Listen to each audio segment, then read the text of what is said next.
Mwiriwe mwaramutse bitewe n'igihe urebeye iyi video cyangwa se bitewe naho waba uherereye mu nce zigiye zitandukanye z'isi. Niba ari ubwa mbere ugeze hano rero ukanda subscribe kuri Zoom TV, hanyuma ubundi nkugezeho inkuru naguteguriye. Uyu munsi turibuze kuvuga ku nkuru ivuga yuko Martin Fayulu utavuga rumwe n'ubutegetsi bwa Repubulika Iharanira Demokarasi ya Kongo mu butumwa yashyize kuri konti ye ya Twitter kuri uyu wa mbere yagaragaje ko ahangayikishijwe n'ihungabana ry'umutekano rikomeje mu burasirazuba bw'iki gihugu, aho uduce dutandukanye dukomeje kwigarurirwa na M23.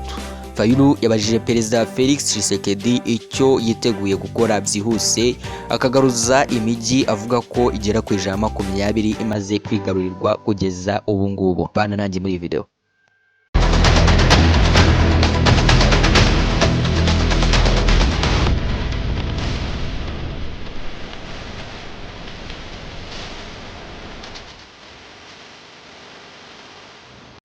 Yabajije ibibazo ku buyobozi buriho bigaragara ko budashobora kurengera ubusugire bw'iki gihugu, kandi abaza niba itegeko nshinga ribuza perezida kubwiza ukuri abanyekongo ku ngamba zafatwa zo kugarura umutekano. Kuri uyu wa mbere tariki ya 3 Ugushyingo, M23 yigaruriye undi mujyi witwa Kamandi Gite uherereye muri teritwari ya Rubero mu birometero birenga 130 mu majyaruguru ya Goma. Bivugwa yuko M23 yagabye igitero ku birindiro by'inyeshyamba za Wazalendo.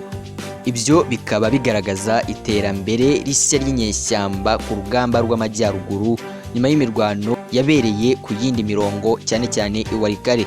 Ifatwa rya Kamandi Gite ryafunguye inzira igana mu mujyi wa Ben kandi itanga uburyo bwo kugera ku kiyaga cya Eduardo ku mupaka wa Uganda, bityo bituma impungenge ziyongera ku mitwe yitwaje intwaro ihakorera. Nubwo ibintu byari bikomeye, igisirikare cya Kongo cyo kivuga ko gikomeje gukurikiza agahenge, cyatangaje ko gitegereje amabwiriza y'abayobozi bacyo kugira ngo bagabe igitero cyo kurwanya inyeshyamba za M23.